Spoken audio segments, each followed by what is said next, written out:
Karami na pong agricultural school, pero ang mga graduate dyan, pag suriin po ninyo, at ito isang ayon sa pag-aaral, karamihan sa mga graduate ng agriculture ay hindi naman nagtatrabaho sa larangan ng agriculture.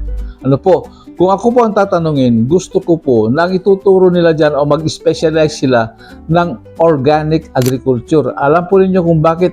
Una, kailangan po natin yan. Ikalawa, ang Europe po ay nakatakdang maging organic by 2030.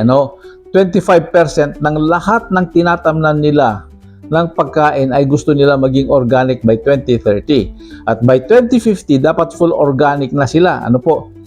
Yung 2030 na target nila, nangangailangan na maraming graduate ng agriculture at hindi lang basta agriculture. Dapat sanay sa organic agriculture. Kaya kung ako ang paaralan ngayon tungkol sa agrikultura, mag-specialize po ako ng organic agriculture sapagkat ang magiging graduate niyan meron magandang career path o mapupuntahan. Ano po? Ayan, ang bansa natin at ang ibang bansa na nangangailangan ng mga bihasa sa organic agriculture.